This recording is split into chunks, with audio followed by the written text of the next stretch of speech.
bersaksi.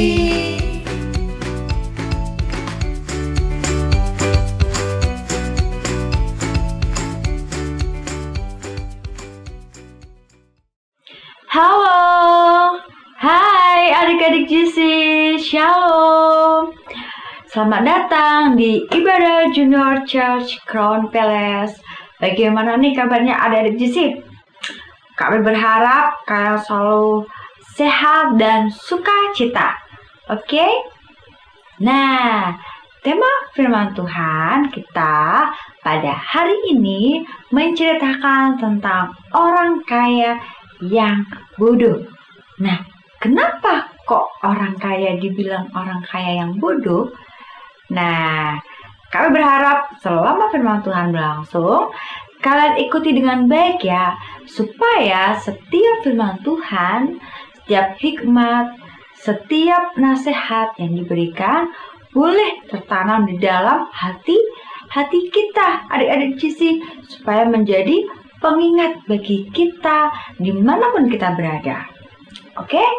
Sudah siap untuk memuji dan memuliakan nama Tuhan? Kalau sudah siap, ayo angkat tangan yang sudah siap. Kalau sudah siap, artinya kalian siap untuk fokus, siap untuk mendengarkan, dan siap untuk bersuka cita. Karena setelah ini kita akan mulai ibadah. Oke? Ayo, sebelum mulai ibadah, kami ajak adik-adik GC untuk berdoa ya.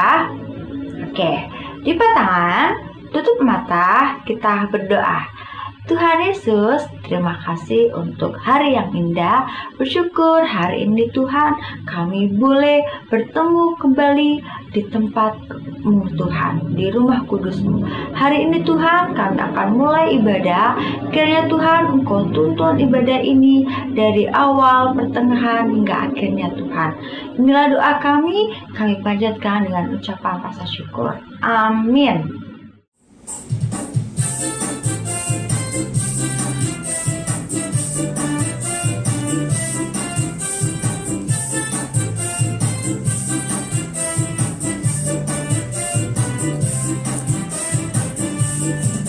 Setinggi-tingginya langit, lebih tinggi kasih Yesusku. Sedalam-dalam lautan, lebih dalam kasih Yesusku. Seindah-indah pelangi, lebih indah kasih Yesusku. Kasih Yesus, oh kasih Yesus, mengalahkan segalanya. Kasih Yesus, oh kasih Yesus, mengalahkan segalanya. Setinggi-tingginya langit, lebih tinggi kasih Yesusku. Sedalam-dalam lautan, lebih dalam kasih Yesusku. Seindah-indah pelangi, lebih indah kasih Yesusku. Kasih Yesus, oh kasih Yesus, mengalahkan segalanya. Kasih Yesus, oh kasih Yesus, mengalahkan segalanya.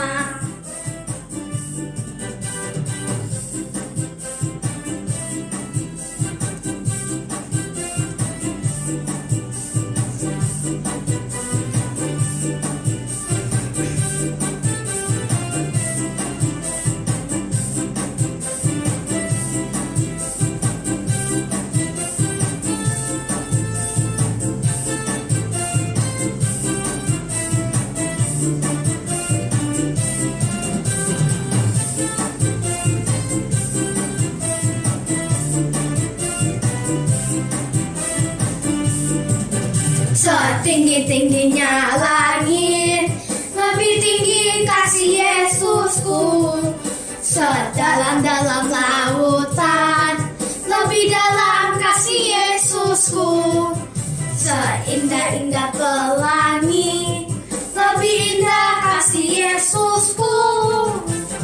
Kasih Yesus, oh kasih Yesus, mengalahkan segalanya. Kasih Yesus, oh kasih Yesus, mengalahkan segalanya. kasih Yesus, oh kasih Yesus mengalahkan segalanya. Kasih Yesus, oh kasih Yesus mengalahkan segalanya. Shalom adik-adik. Kita mau memuji Tuhan bersama-sama dengan sukacita, dengan segenap hati. Kita akan berikan yang terbaik buat Tuhan Yesus. Haleluya.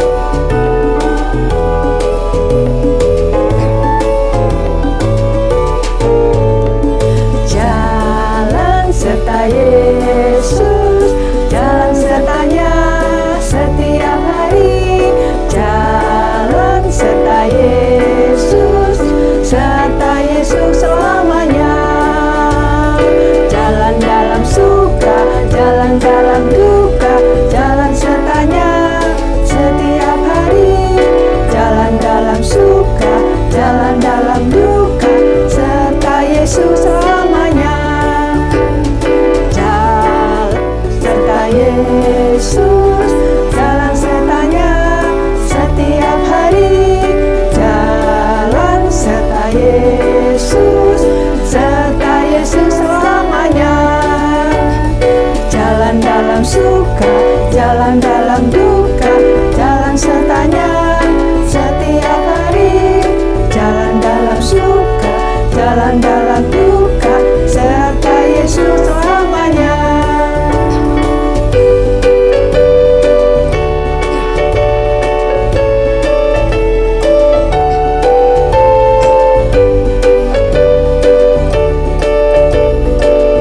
Haleluya, jalan serta Yesus.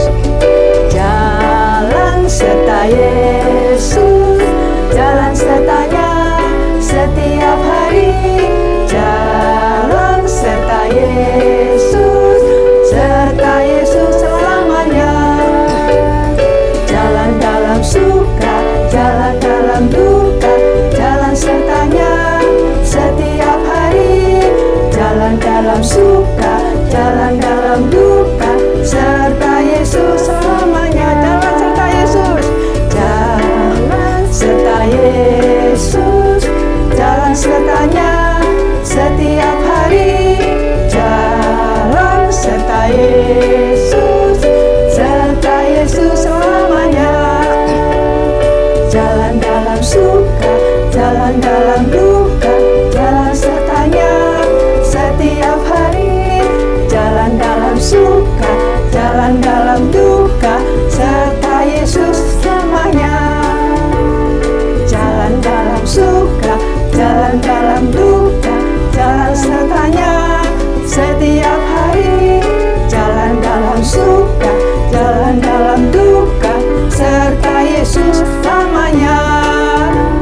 Serta Yesus selamanya. Haleluya.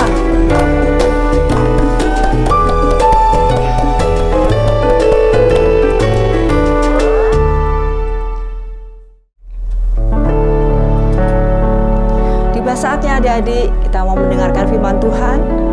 Kita mau duduk dengan manis. Kita akan memberikan hati kita buat Tuhan Yesus. Kita mengundang Allah Roh Kudus menyertai kita sehingga kita boleh mengerti, memahami setiap firman yang Tuhan berikan buat kita semuanya. Haleluya.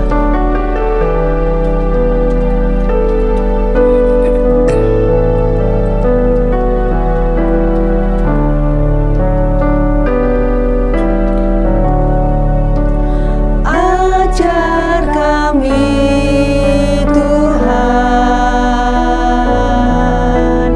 menghitung hari-hari agar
akan menyertai setiap kami, adik-adik kami, supaya kami terus hidup di dalam jalan-Mu ya Tuhan.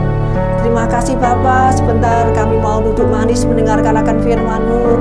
Allah Roh Kudus yang selalu bersama dengan adik-adik kami, yang akan memberikan hikmat, akal budi, pengertian kepada setiap adik-adik kami, sehingga adik-adik kami boleh mengerti ya Tuhan, memahami setiap kebenaran firman Allah yang disampaikan pagi, siang, dan sore hari Tuhan.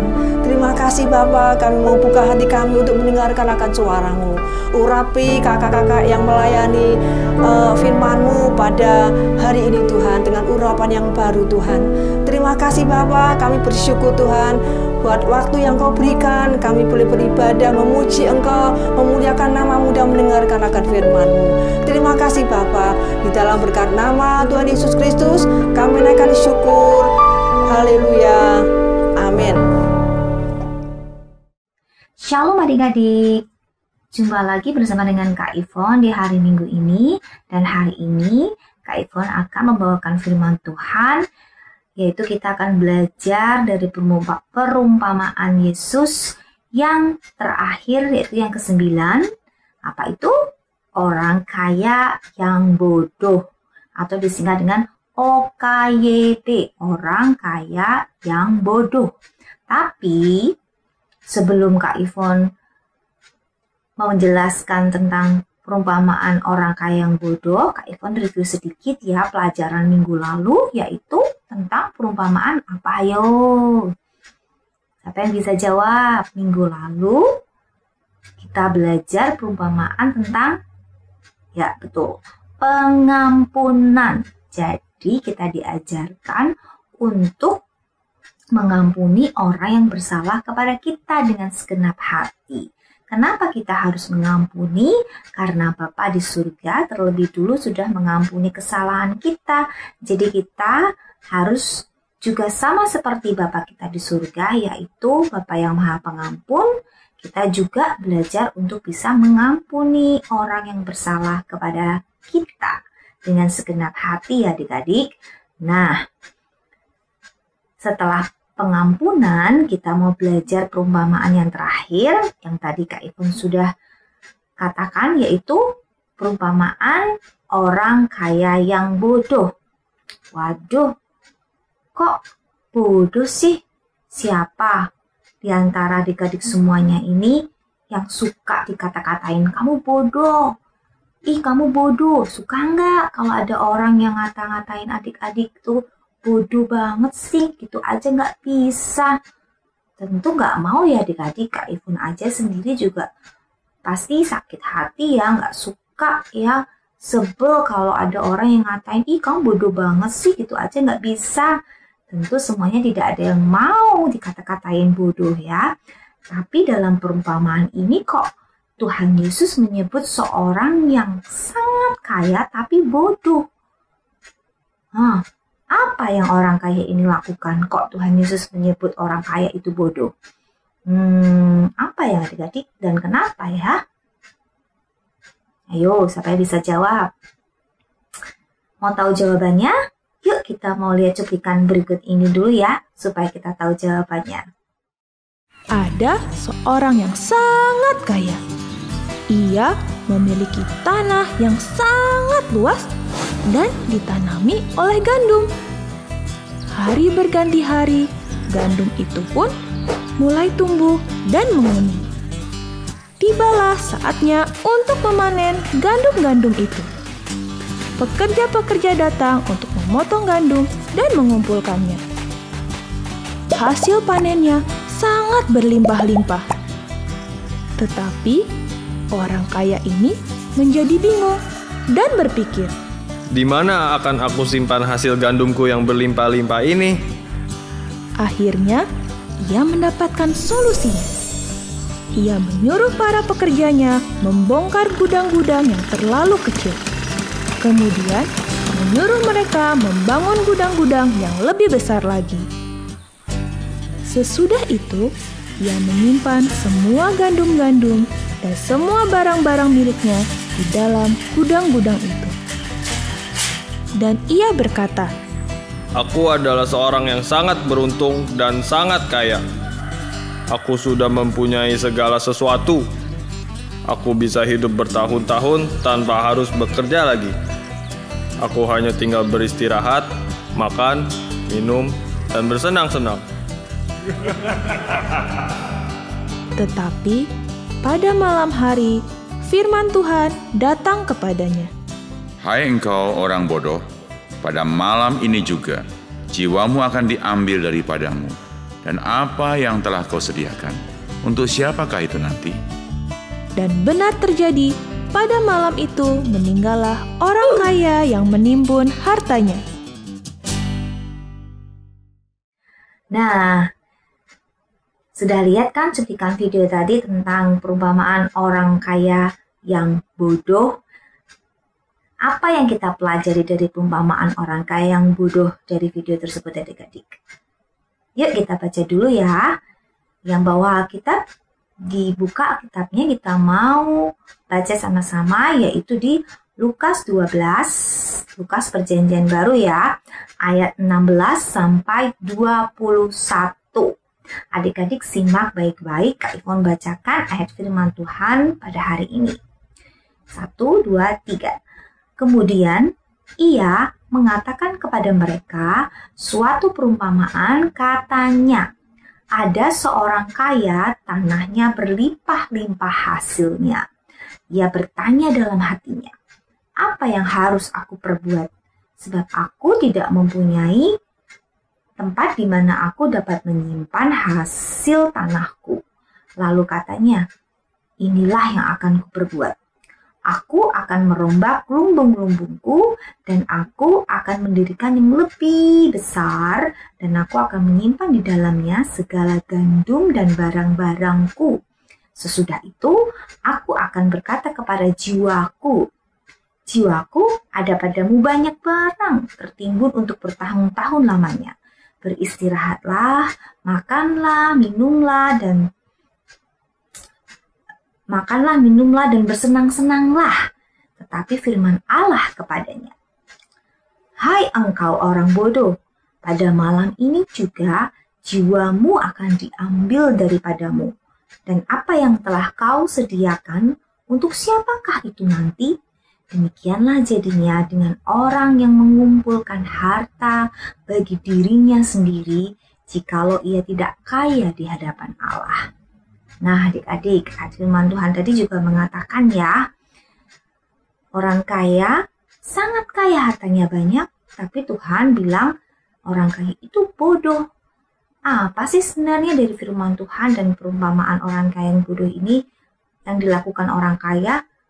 Sifat apa yang menyebabkan Tuhan Yesus bilang orang kaya ini bodoh? Yang satu, ya orang kaya ini sifatnya apa tadi? Mengumpulkan harta banyak, dikumpulkan dalam lumbung. Semuanya dikumpulkan, disimpan untuk dirinya sendiri. Artinya orang kaya ini orang yang serakah. Nah, Tuhan tidak suka dengan orang yang serakah. Maka dari itu, satu, kita belajar untuk tidak serakah. Jangan tamak. Tamak itu serakah. Kenapa kita nggak boleh serakah adik-adik? Semuanya kita mau, semuanya kita kumpul untuk diri kita sendiri. Tuhan Yesus menggunakan perumpamaan orang kaya yang bodoh ini untuk menunjukkan bahwa kekayaan materi, uang, barang yang kita suka, makanan yang enak-enak, kita bisa makan enak semuanya untuk menyenangkan diri kita, menyenangkan hati kita, itu tidak menjamin kebahagiaan sejati. Ya, Tuhan memperingatkan kita untuk apa adik-adik? Berjaga-jaga terhadap segala ketamakan, terhadap sifat serakah. Serakah itu adalah keinginan berlebihan untuk memiliki lebih banyak harta. Aku pinginnya lebih banyak harta, pingin banyak makanan, makan yang enak-enak terus, uang banyak. Nah, sifat tamak atau serakah ini nantinya adik-adik pasti membuat hubungan kita dengan Tuhan kita akan semakin jauh. Karena yang kita pikirkan cuma uang. Bagaimana aku kaya? Pengen dapat uang banyak, bisa beli barang yang bagus-bagus, bisa makan yang enak-enak. Akhirnya hubungan dengan Tuhan juga semakin jauh, dan hubungan dengan saudara, teman pun juga tidak baik adik-adik kalau kita serakah. Contoh ya adik-adik, kita pengen semuanya kita punya. Hal simple aja deh. Kita tuh pengen, adik-adik mungkin suka dengan stiker yang lucu-lucu ya. Atau mungkin adik suka mainan, suka kumpulin itu Lego. Atau adik-adik sudah punya banyak mainan, semua mainan adik-adik kumpulin. Atau adik-adik yang punya Hot Wheels, adik-adik ngumpulin tuh seri Hot Wheels dari seri A sampai Z gitu, semua punya, adik-adik pengen punya ya. Yang cewek mungkin ngumpulin stiker-stiker yang lucu-lucu, princess apa segala macam, serinya dikumpulin stikernya cantik-cantik. Nah, tapi kalau temannya minta aja satu atau pinjem, aku boleh pinjem nggak Legonya? Aku boleh pinjem nggak Hot Wheels-nya? Adik-adik bilang, jangan, nanti rusak. Ini aku kumpulin dari seri A sampai seri Z. Nggak boleh rusak. Ini aku mau kumpulin. Adik-adik simpen gitu, tertata rapih. Nggak boleh ada yang minjem. Nggak boleh, nggak ada yang pingin stiker nggak bisa beli. Adik-adik padahal punya banyak, tapi adik-adik nggak mau kasih satu pun stiker. Adik-adik pengennya menguasai semua stiker itu. Ini punya aku ini ngumpulin semuanya. Kamu nggak boleh pinjam, kamu nggak boleh minta. Nah, itu tandanya adik-adik juga memiliki, hati-hati ya, itu juga mengacu atau menuju kepada sifat serakah adik-adik ya. Jadi kalau misalkan kita punya sesuatu barang yang banyak ya, kita harus kasih. Kalau ada temen yang mau pinjam, kita boleh pinjamin. Kalau ada orang yang mau minta sesuatu, makanan atau minuman atau barang-barang kepunyaan kita yang kita punya lebih, kita harus mau dengan segenap hati kita rela untuk memberi pada mereka yang nggak punya ya adik-adik. Jangan serakah ya adik-adik. Nah, yang kedua, dikatakan tadi dalam ayatnya Tuhan bilang kita itu harus apa? Kaya di hadapan Tuhan. Apa itu kaya di hadapan Tuhan? Di dalam Alkitab, Tuhan Yesus juga menekankan penting menjadi kaya di hadapan Allah, di hadapan Tuhan. Artinya, kita itu harus memiliki hubungan yang benar dengan Tuhan, dengan Allah. Artinya apa? Hidup dalam ketaatan dan mengasihi sesama. Apa aja sih yang bisa kita lakukan supaya kita taat, supaya kita mengasihi sesama? Ya, contohnya bisa adik-adik tidak egois tadi, ya. Tidak boleh menyimpan segala sesuatunya untuk kesenangan diri kita sendiri. Yaitu tidak egois ya adik-adik, suka memberi, ya. Kita harus punya rasa untuk mau memberi kepada orang yang membutuhkan. Jangan semuanya kita mau, tapi kalau kita punya lebih barang, lebih baju, lebih makanan, kita harus memberi kepada mereka yang berkekurangan ya adik-adik. Kita harus suka memberi, kita harus suka menolong. Kalau kita lihat teman kita yang kesusahan, ya kita harus menolong, jangan malah diejek ya adik-adik. Kita semua harus saling menolong satu dengan yang lainnya, saling mengasihi satu dengan lainnya. Dan jangan marah-marah adik-adik, nggak boleh apa-apa marah, sedikit-sedikit marah, teriak-teriak sama teman ngomongnya, teriak-teriak sama orang tua ngomongnya, sama adik teriak-teriak. Kita harus memiliki hati yang lemah lembut ya adik-adik, nggak boleh teriak-teriak, ngomongnya nggak boleh kasar ya. Itu artinya kita juga harus ramah sama orang, murah senyum ya adik-adik, nggak boleh cemberut terus. Kalau ketemu orang, ketemu guru, ketemu temen, cemberut aja ya mukanya, nggak boleh. Kita harus selalu senyum, karena hati yang gembira adalah obat yang manjur, kata firman Tuhan ya. Kita harus berusaha untuk senyum, ramah sama teman, sama orang yang lebih tua, sama guru kita menyapa, kita harus ramah ya adik-adik. Karena itulah kalau kita bisa tidak egois, suka memberi, suka menolong, lemah lembut, gak teriak-teriak, omongannya bagus, gak kasar, dan ramah, suka senyum. Itu artinya kita memiliki kekayaan rohani, kita kaya di hadapan Tuhan. Yang artinya kalau kita memiliki kekayaan rohani adik-adik, kekayaan rohani itu memiliki nilai yang lebih besar daripada kekayaan duniawi, nilai yang abadi, yang nilainya tuh untuk selama-lamanya dan membawa kita kepada kebahagiaan sejati. Dan Tuhan Yesus suka kalau kita memiliki kekayaan rohani, kalau kita itu bisa bersikap tidak egois, suka memberi, suka menolong, tidak marah-marah, dan selalu ramah, memiliki hati yang lemah lembut, kaya di hadapan Tuhan.